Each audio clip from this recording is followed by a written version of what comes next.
talking about the holy and the spiritual in Judaism, I said, that's kind of a broad topic. I asked, how many weeks do I have for? So I decided just to focus on holy because that is a major theme throughout the Tanakh, the Hebrew Bible. So the English definition, according to Cruden's Complete Concordance, holy can be defined as either godly or dedicated. But if you look at the Hebrew equivalent, which is made up of the root letters Kuf Dalet Shin, the word kadosh means holy, and there are many other permutations of that root. Here are some of the Hebrew meanings. I'm saying some. To sanctify, consecrate, hallow, declare holy, to purify, cleanse, to dedicate, vow, to betroth, to forbid. Somebody who is a martyr is called a Kiddush Hashem, someone who is sanctification of God's name. It goes on and on and on. So clearly the Hebrew root is multifaceted and cannot possibly be contained within a single definition. And I want you to bear that in mind as we go through the text. And of course, we always start with the Bible. And what's really interesting is if you look at the Tanakh, the Hebrew Bible, start with the Torah, the 5 books of Moses, right? Go in chronological order. The very first mention of anything holy, anything at all, is holy time. Right there in the creation story in Genesis 2, 3-4, the creation of the Sabbath day. And God blessed the seventh day and declared it holy, because on it God ceased from all the work of creation that God had done. Look at the 10 Commandments, Exodus 28-11, the 4th commandment, remember the Sabbath day and keep it holy.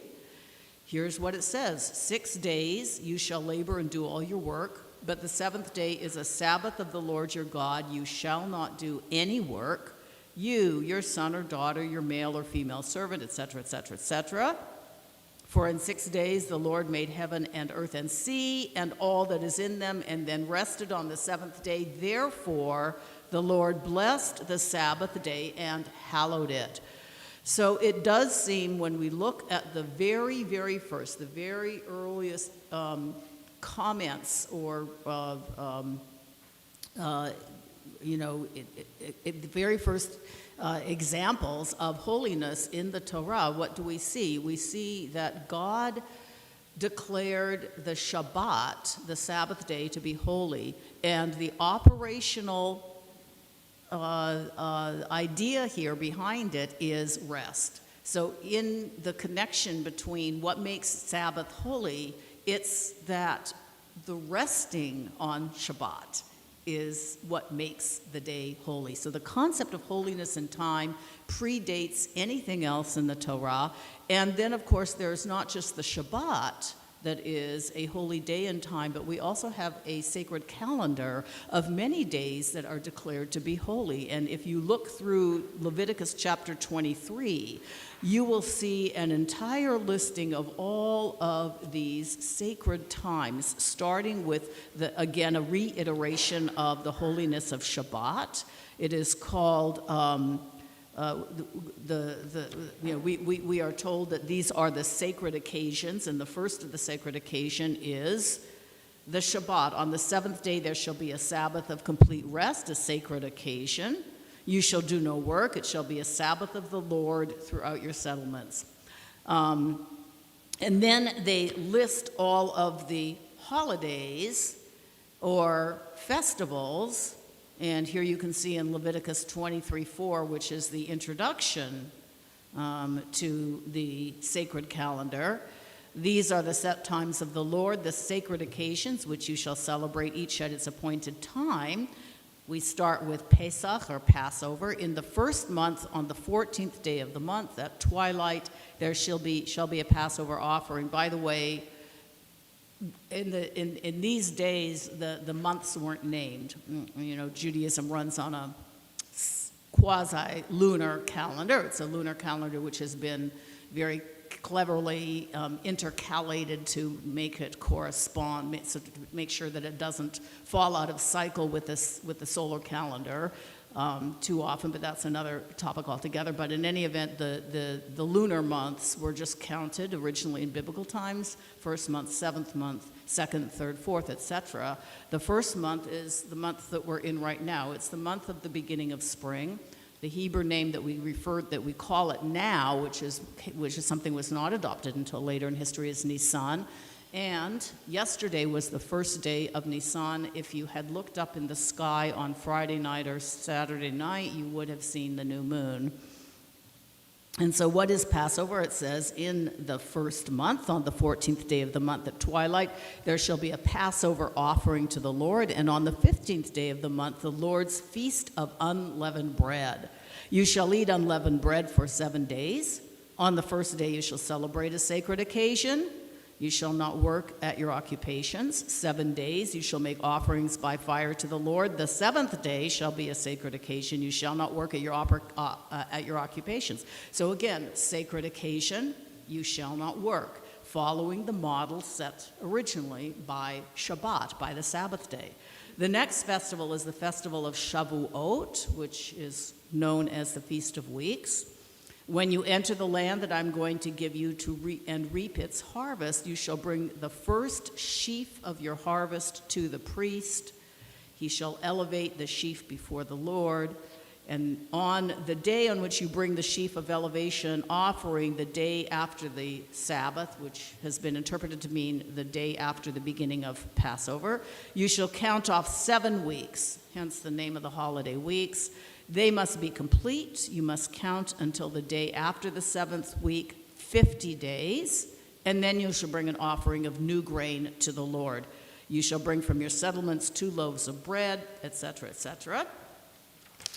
And on the same day you shall hold a celebration. It shall be a sacred occasion for you. You shall not work at your occupations. So basically 50 days after the first day of Passover, you're going to have another celebration, which is a celebration of the completion of the spring grain offering.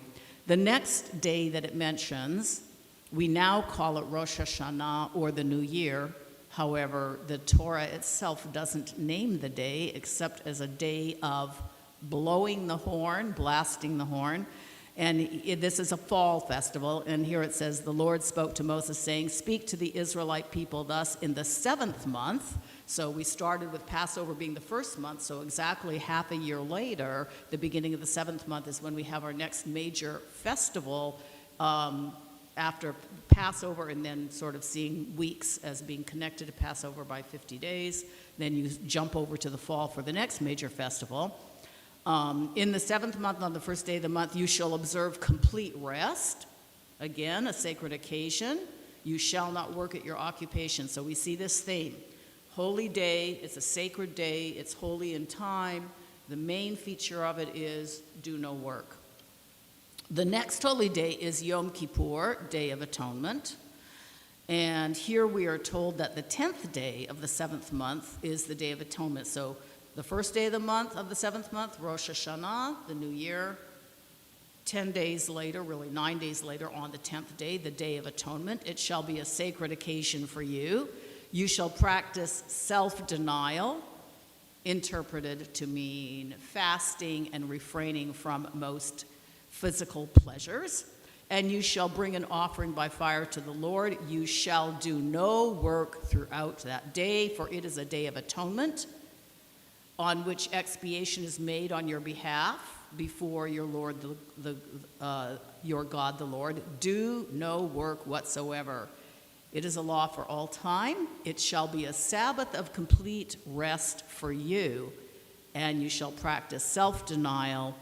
On the 9th day of the month at evening, from evening to evening, you shall observe this Sabbath. So again, reiterating what was established in the creation story, that the Jewish day begins at sunset and continues until sunset the following day, evening time until evening time, right? So we, when we celebrate Passover, which is our next holiday coming up, it will begin Friday evening, the 15th of of the secular month, the 15th of April, but that's only this year it falls on that day. It always falls on the same day on the Hebrew calendar.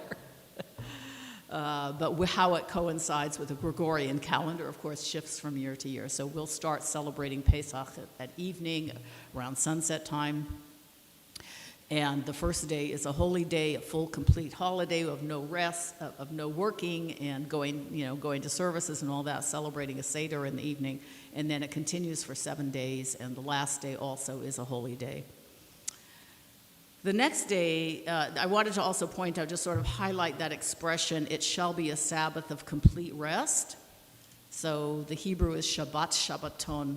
So the idea is, Shabbat is the gold standard, right? But on Yom Kippur, it is a Sabbath of Sabbaths, if you will. It is like Shabbat in every way, but somehow even more sacred than Shabbat is. And then the final festival, biblical festival, is Sukkot, or Booths. Again, all of these fall festivals being clustered very close together.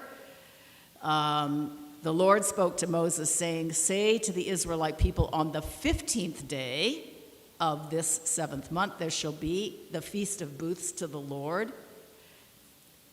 For 7 days. The first day shall be a sacred occasion. You shall do no work at your occupations." Is this sounding familiar now?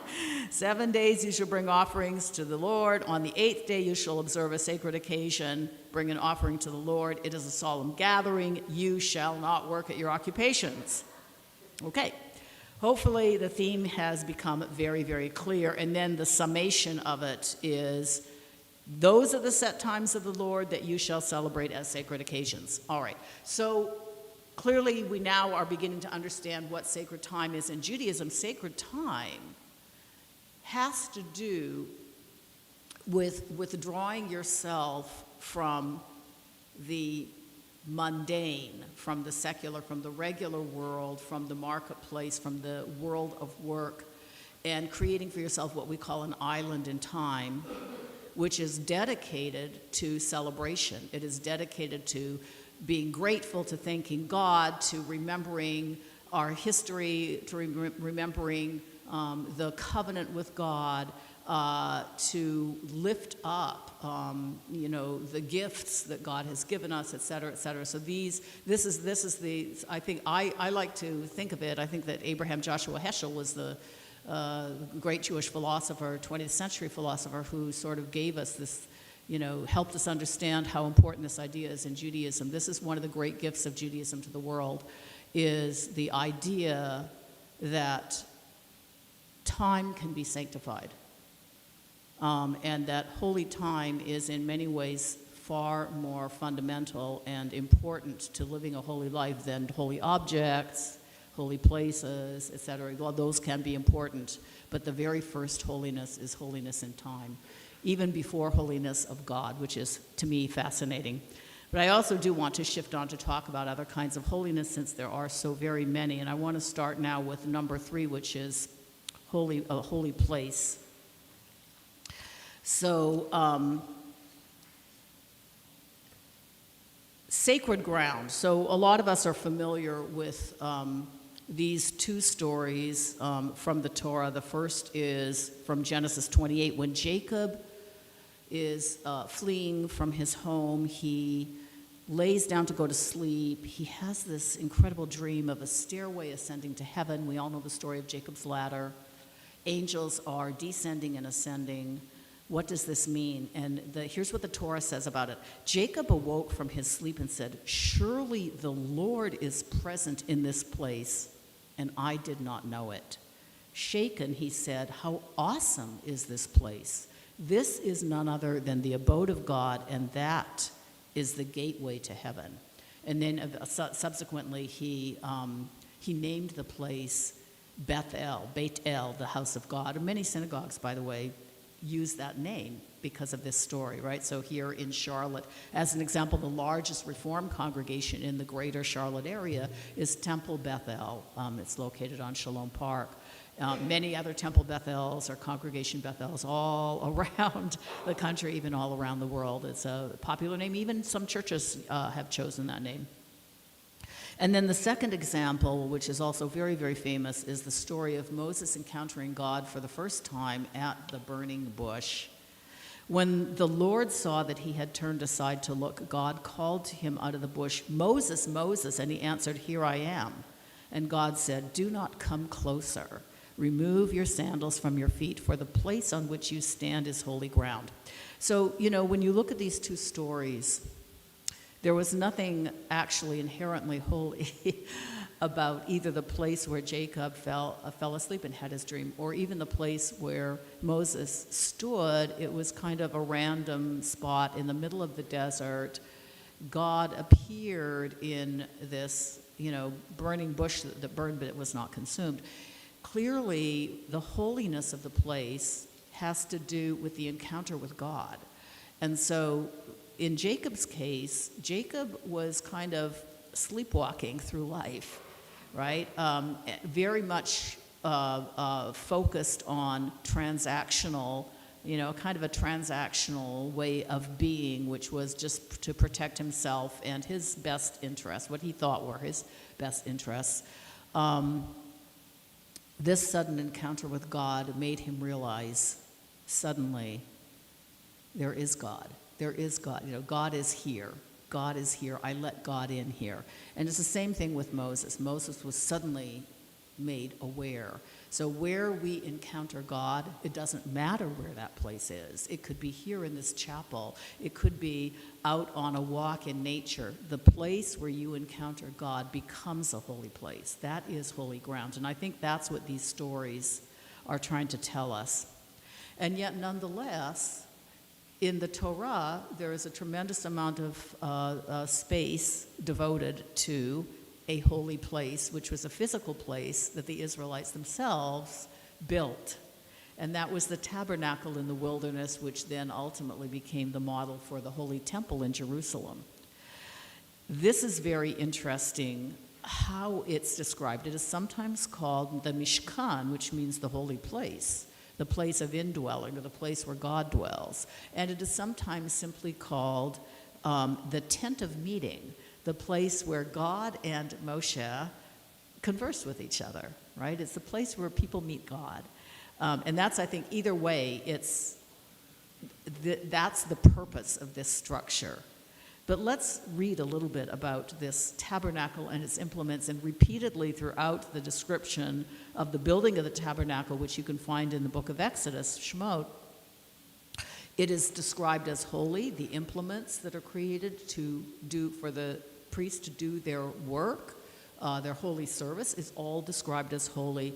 So here you see at the bottom of page 2, for there, the tent of meeting, tabernacle, I will meet with you. This is God speaking to Moses. I will meet with you, and there I will speak with you, and there I will meet with the Israelites. And it shall be sanctified by my presence. I will sanctify the tent of meeting and the altar, and I will consecrate Aaron and his sons to serve me as priests. I will abide among the Israelites, and I will be their God, and they shall know that I, the Lord, am their God, who brought them out from the land of Egypt, that I might abide among them, I, the Lord, their God. And then here in Exodus 30, describing the consecration of the tent of meeting / tabernacle, as well as the holy ark, which contained the Ten Commandments, the holy altar, all of the vessels and implements, all of that. It says, thus you shall consecrate them so that they may be most holy. Whatever touches them shall be consecrated. The operative factor here does seem to be, again, the relationship, the meeting ground. It is the place where God and humans meet, where God and Moshe and Moses have intimate conversations, where the priests, the Kohanim, serve God with all their heart, and where ultimately the people have an opportunity to experience God's God's presence in their midst. And that is the purpose of this tent of meeting, or tabernacle, whatever name you want to give it.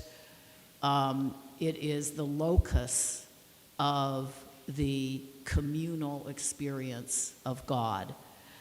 So other holy places, the other holy place that is mentioned as being a holy place is what the Bible calls my holy mountain. And we find references to my holy mountain over and over again, particularly in the prophets, as well as in Psalms. And every time they talk about it, interestingly enough, they don't mean Mount Sinai. They mean Mount Moriah. In Hebrew, that's Har HaMoriah, which first became sanctified because it's the place where, according to our tradition, Avraham, our father Abraham, took his son Isaac up to bind him on the altar and to prepare to fulfill the most terrifying command to sacrifice his son. And that sanctified that mountain, and subsequently it is the place that was chosen as the location of the Holy Temple in Jerusalem. So we still view that mountain, that small hill that's right in the center of the old city of Jerusalem. We still view it as a holy place. The top of it is no longer our holy place. Right now it's a holy place for Islam, but directly below it, where we have the remnants of the western wall that supported the temple platform, we consider that to be very holy, and we pray there. So I want to just draw your attention to these few verses selected from the prophets and from the Psalms. We have, "They shall not hurt nor destroy in all my holy mountain," from Isaiah 11, from Isaiah 56.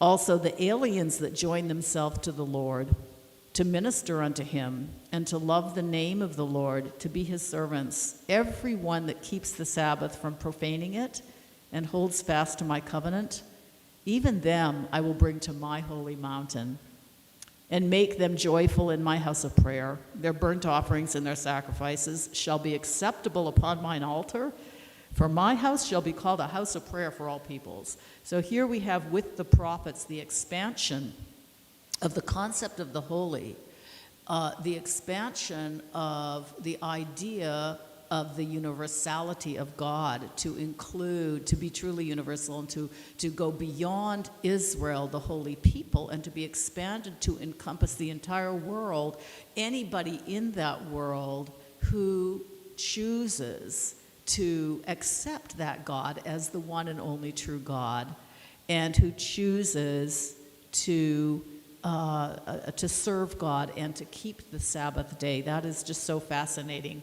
They're not expected to keep all the commandments, but they are expected to keep the Sabbath. It's very beautiful, this very beautiful idea of a house of prayer for all peoples, and that was the vision of the prophets, that they felt that the temple should serve something far beyond just Israel itself. We have a similar kind of idea here in Ezekiel, "For only on my holy mountain," or actually I should say that in Ezekiel we have an underpinning of the idea that the holy place where God is worshipped needs to be in a specific location, which is Mount Moriah. "For only on my holy mountain, on the lofty mount of Israel, declares the Lord God, there in the land, the entire house of Israel, all of it must worship me." So that was part of the campaign to convince the Israelites to abandon their very beloved small local shrines that were scattered all over the land of Israel and the land of Judah, and to centralize their worship in Jerusalem at the Holy Temple. And then we have here even more explicitly identifying the holy place with Zion, which is another name for Jerusalem. "But I have installed my king on Zion, my holy mountain." Zion in Hebrew, Zion. Let's move on now to the next kind of holiness, which is the holiness of the Kohanim, or the priests. Needless to say, we have a different model of leadership these days, right? So the Kohanim were a family descended from a single family, the family of Aaron, that was part of the tribe of Levi or Levi. And they had a very special responsibility and role within the Israelite nation, and that was they were sanctified for the purpose of the service of God.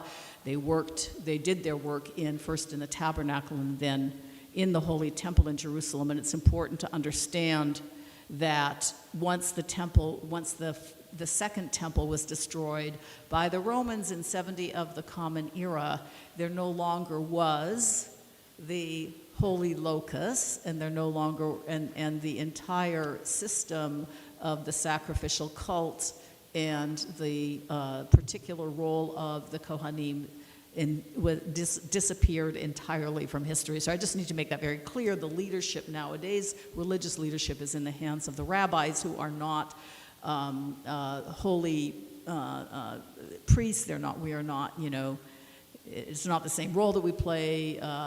There's no magic in what we do. The word rabbi actually means teacher.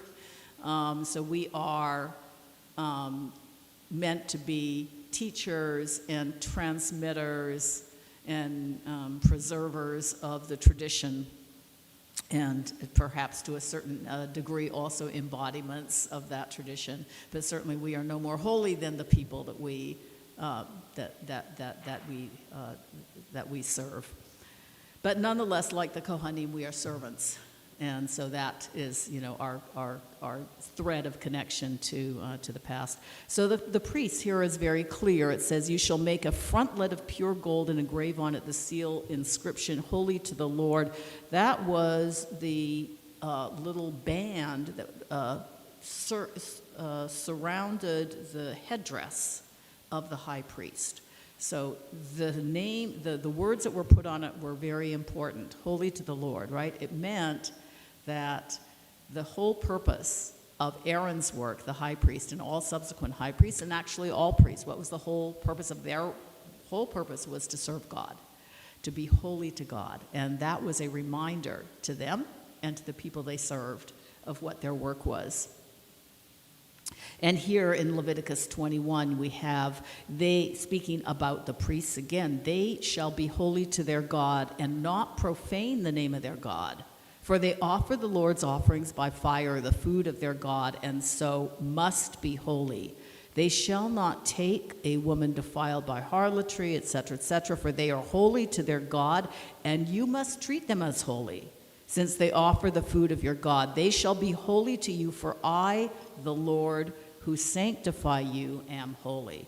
And so here we have an example. We're going to see many more examples of this later on, of the idea of imitatio Dei, that the way we try to make ourselves holy is to aspire to copy, to follow, to imbue ourselves with the traits, the attributes of God. And I think you see that's a universal aspiration in all religions. We also see that the offerings that were offered on the altar were holy, right? It says, "The remainder of the meal offering shall be for Aaron and his sons, a most holy portion from the Lord's offering by fire." And this was about the dedication, the ordination of the very first priests. And then the holiness of tithes also. So all Israelites were required to tithe all of their crops. All tithes from the land, whether seed from the ground or fruit from the tree, are the Lord's. They are holy to the Lord. So basically what seems to be common here is the idea of dedication to God. The priests dedicate their lives to the service of God. The Israelites dedicate a portion of everything that they produce to God. And so there, by that act of dedication, you are able to achieve a sense of holiness. Now, of course, the holiness of God. And why didn't I put that first? I actually was going in somewhat in chronological order, though not entirely. But as I said before, the holiness in time, and the holiness in time actually predates the holiness of God. But holiness of God, of course, has to be one of our topics. Here's a couple of examples. So we have from what's known as, in Judaism we call it Shirat Hayam, the Song of the Sea, which is in Exodus 15, the first great biblical poem of praise and thanksgiving and exaltation. It is a victory poem sung by Moses first and then subsequently sung again by Miriam and all the women. We're all very familiar with it. There's a stanza, there's a couplet in it in Exodus 15:11. Who is like you, majestic in holiness, awesome in splendor, working wonders? That particular couplet, by the way, has been enshrined in Jewish liturgy, and it's included in our prayers in both the evening service and the morning service. Also, Isaiah 6:3, this one should be quite familiar to you. And this is a vision that Isaiah had of the angels praising God. What do they say? Holy, holy, holy, the Lord of hosts. His presence fills all the earth. What I love about this verse is that it has been probably since the earliest times of the temple service, it has been included in Jewish liturgy and subsequently was adopted as well by the Christian church, and I believe has become very widely used in Christian liturgy in many denominations. Psalms 99:5, exalt the Lord and bow down to his footstool, he is holy. And so we obviously, this is not too surprising that we should see many examples of referring to God as being holy. Let's take a look also at the names of God. So you may have noticed that I have God and also Lord. I'm using a standard English translation of the biblical passages. So every time you see Lord capitalized, or even just with or in all caps, the Hebrew equivalent of that is what we call the tetragrammaton. Is it tetragrammaton? It is the four-letter, most ineffable holy name of God. The Hebrew letters are Yud, He, Vav, He. The particular source that I'm using actually put the Hebrew Yud, He, Vav, He into the text, and I changed them because it's so holy we don't even attempt to pronounce it. We do not know precisely how it was originally pronounced. It was considered to be such a holy name that originally only the high priest was ever permitted to pronounce that name in its true pronunciation, and then was only allowed to make that to say that name out loud once a year on the Day of Atonement, on Yom Kippur. And furthermore, when the high priest did call upon the true name of God and pronounce it the correct way, that was inside the Holy of Holies, inside the innermost sanctum of the Holy Temple, which was surrounded by an enclosure, and then inside the walls of the temple, nobody else was permitted to go into the Holy of Holies. Literally, no one else heard him. So the only way this secret knowledge could be transmitted was orally from father to son, from the high priest to his son, who would be designated as the next high priest.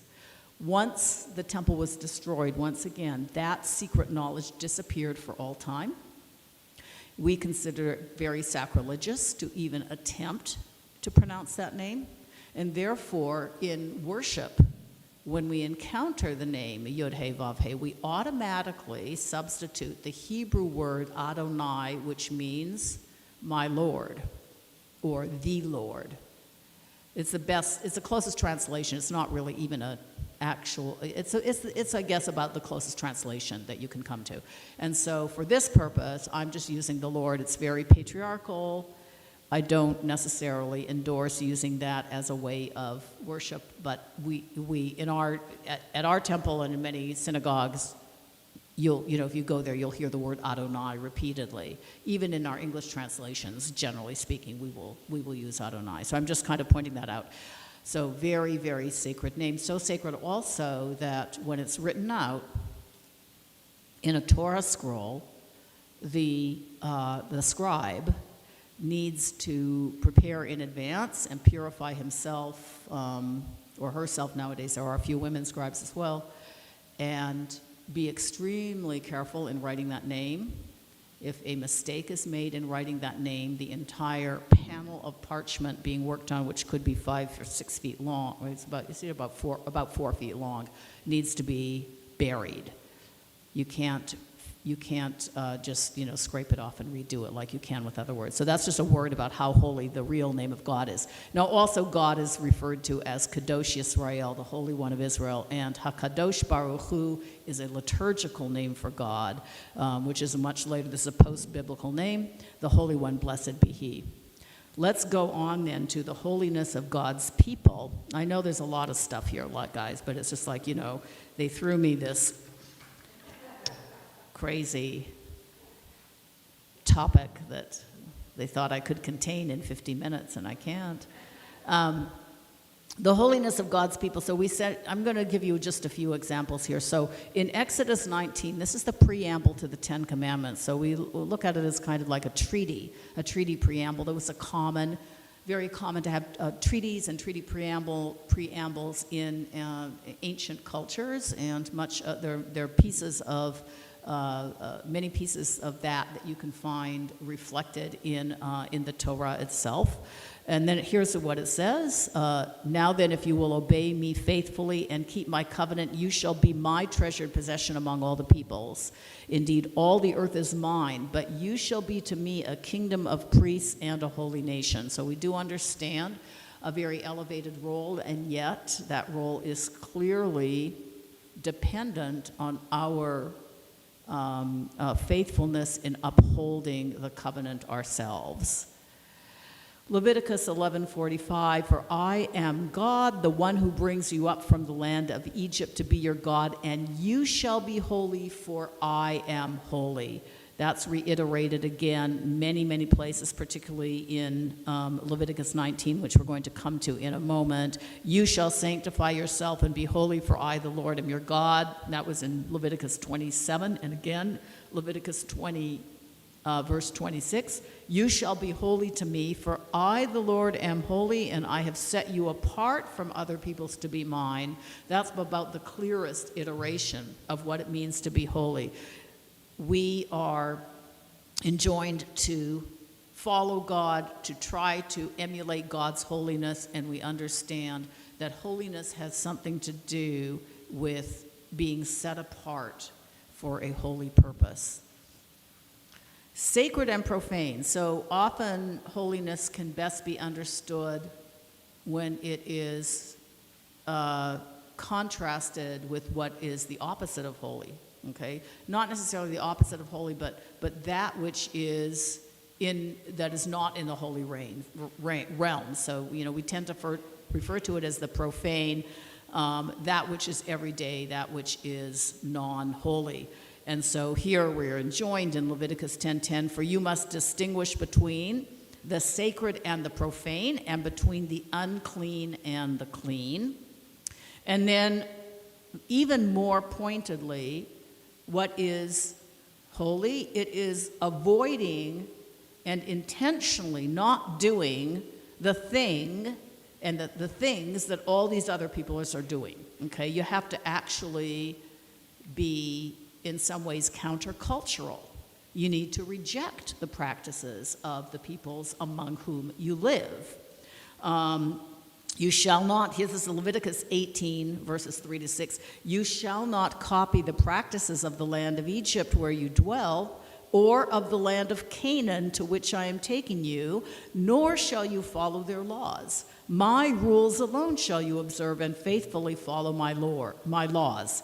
I, the Lord, am your God. You shall keep my laws and my rules, by the pursuit of which man shall live. I am the Lord. None of you shall come near anyone of his own flesh to uncover nakedness. I am the Lord. Okay, so don't do what those guys are doing. You know, God has rejected those practices, and therefore you should. And by the way, one of the most abhorrent practices of these peoples that you definitely need to avoid is incest. So it's very clearly laid out what to avoid.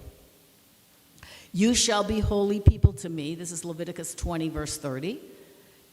You must not eat meat torn apart by wild animals in the field. You shall throw that meat to the dogs. Another example. Your neighbors eat carrion. They don't care what they eat. You need to care what you eat. I'm going to tell you what you need to eat and not eat. Again, setting you apart. You need to learn to distinguish and set certain things apart and avoid certain things. That's your path to holiness. For the life, and here we have in chapter 17 of Leviticus, verses 11 and 12, why it is that we can't eat blood, for the life of the flesh is in the blood. And I have assigned it to you for making expiation for your lives upon the altar. It is the blood as life that affects expiation. Therefore I say to the Israelite people, no person among you shall partake of blood, nor shall the stranger who resides among you partake of blood. To this very day, Jews who are faithful to following the laws of the Torah don't eat any blood. All of the meat is slaughtered in a particular way, all the blood is drained, etc. All right. We could spend a lot of time on that, but we're going to move on. The Holiness Code, this I think is very significant. Leviticus 19. So if you really want to know how we understand holiness and how we can be holy to this very day, we could do a lot worse than to read the Holiness Code, which is Leviticus 19 and part of Leviticus 20. And here's how it is introduced, 19, 1 to 2. The Lord spoke to Moses, saying, speak to the whole Israelite community and say to them, you shall be holy, for I, the Lord your God, am holy.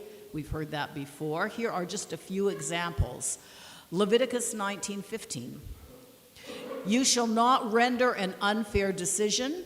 Do not favor the poor or show deference to the rich. Judge your kinsman fairly. Okay, so fairness and justice. 19:18. You shall not take vengeance or bear a grudge against your countrymen. Love your fellow as yourself. Sometimes translated as love your neighbor as yourself. I am the Lord. 19:28. You shall not make gashes in your flesh for the dead or incise any marks on yourselves. I am the Lord. Your body is holy.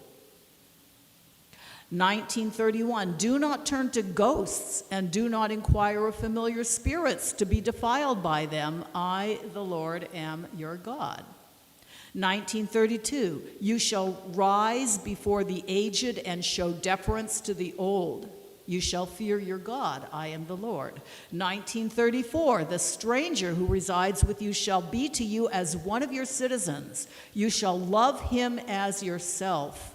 For you were strangers in the land of Egypt. I, the Lord, am your God. 19:35. You shall not falsify measures of length, weight, or capacity. 19:28. You shall faithfully observe my laws. I, the Lord, make you holy.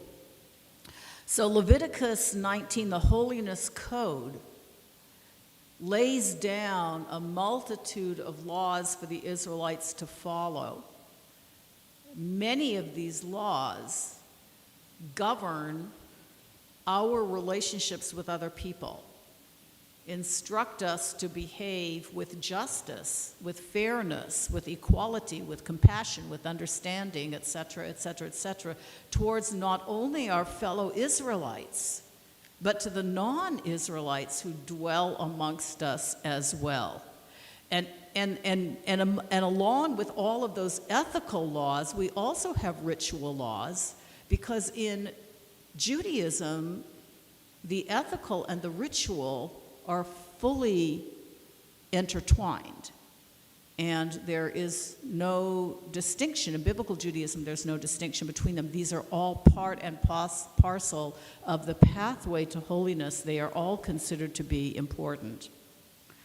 Now, I'm going to give you just a few examples of what later interpreters of Judaism had to say about what it means to be holy. So far, we've focused on the Bible, but if you look at the bottom of page 5, item number 9 is, what does it mean to be holy? Our sages weigh in. I'm going to start out with the sainted Rambam. Sorry, I did make a mistake. That should be Rambam with an M at the end. Igeret ha-Rambam, not Ramban. Ramban was a different sage. So this is Rabbi Moses ben Maimon, known as Maimonides. He was an unparalleled scholar, philosopher, and commentator of the Bible and rabbinic literature. He lived from 1135, he was born in 1135 in Cordova, Spain, and served as a personal physician to the Sultan in Fez, Egypt. So he was a physician as well as a rabbi and a great scholar. Here's what Rambam had to say about holiness. He said, "In all your actions, words, and thoughts, always regard yourself as standing before God, with his Shekhinah, the divine presence, above you, for his glory fills the whole world. Speak with fear and awe as a servant in the presence of his master." I don't think we could come up with any better definition of how we should think about the way we interact with other people. I think it's beautiful. Here is another idea. The next couple of examples come from a work called Mesilat Yesharim, which means the path of the upright. It's an ethical text composed by the influential Rabbi Moshe Chaim Luzzatto, who lived a very short life from 1707 to 1746 in Amsterdam. You can tell by his last name that he was a Sephardic, a Spanish Jew.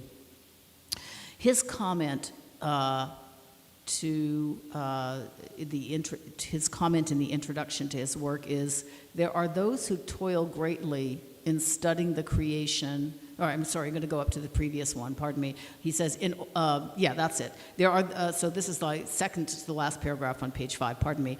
"There are those who toil greatly in studying the creation and nature. Others devote all their study to astronomy and mathematics or to the arts.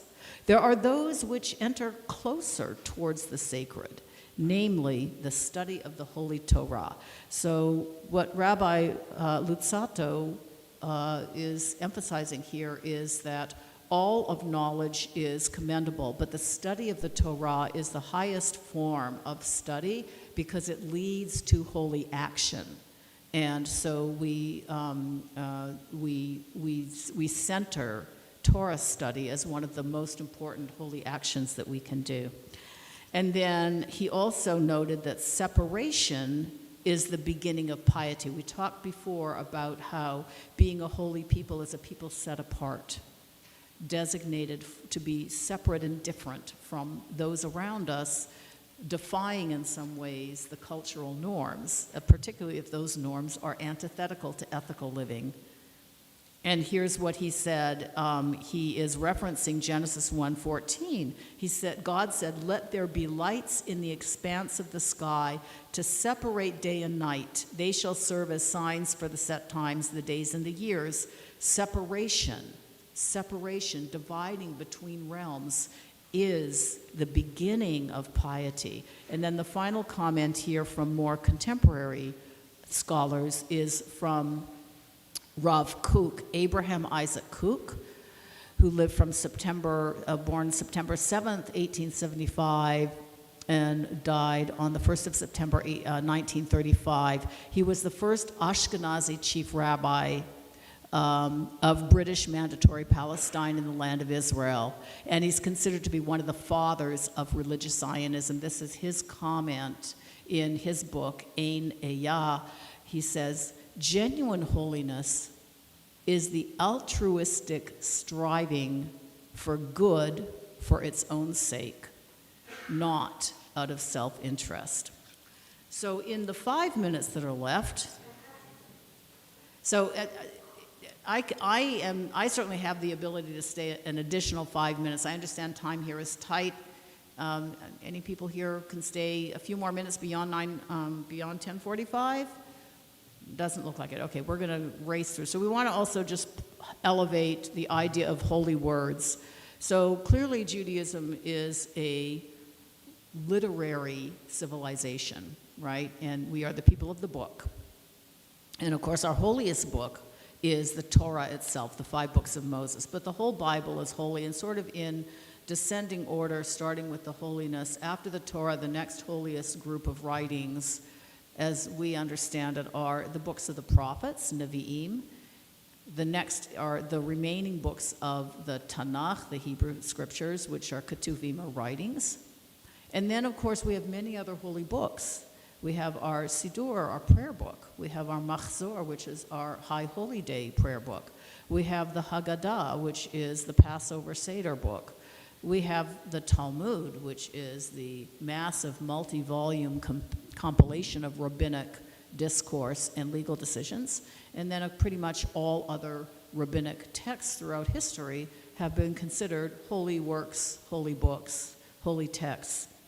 And then we also have holy objects. Now, the holiest, and here's where I was going to do show and tell and passing around. I'm going to just do my best from up here.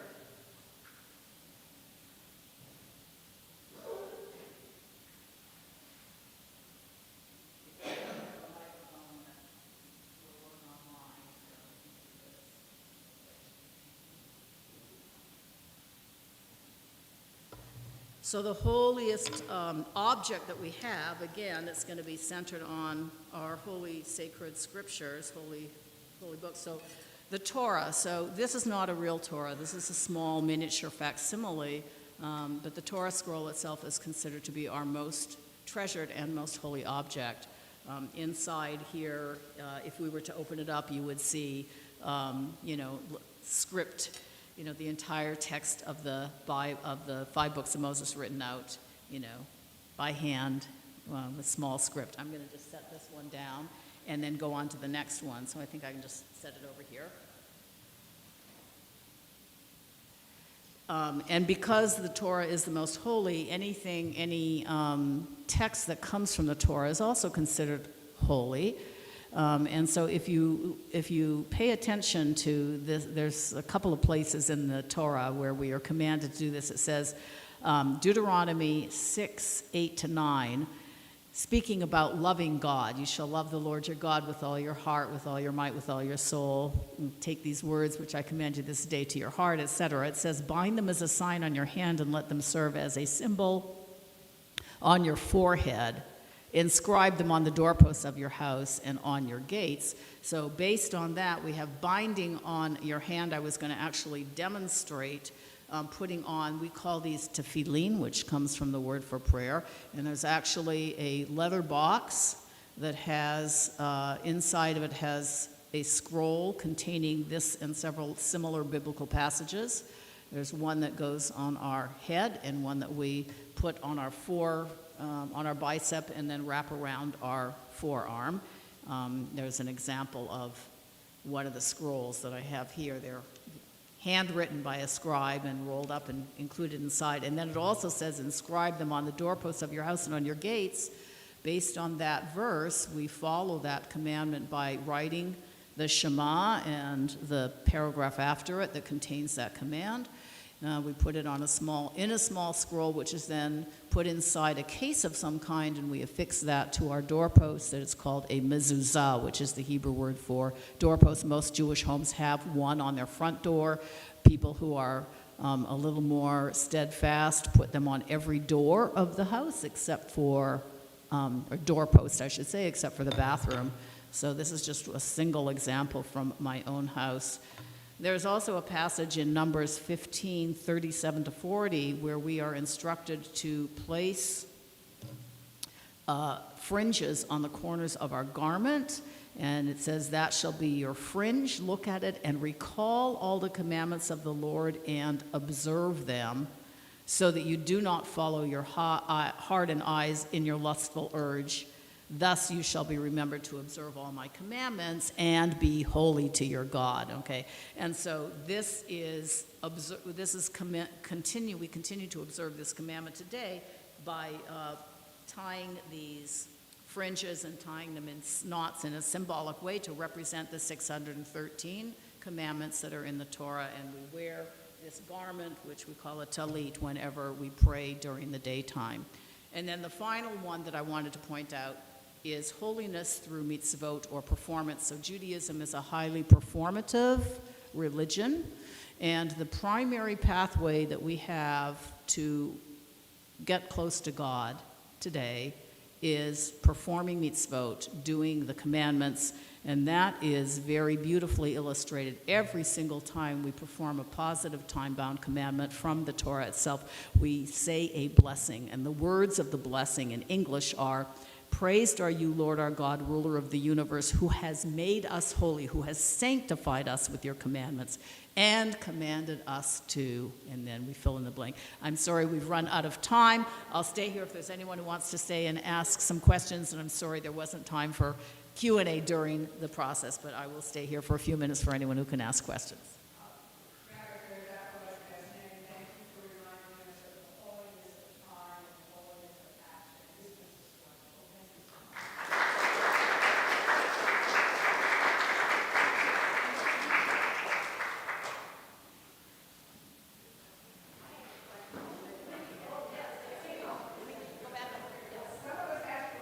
Those who have to leave, go ahead, please. And yeah, and anyone who wants to stay, you can stay and ask questions, and I'll just stay up here to answer your questions. Yeah, so you can come on up with your question.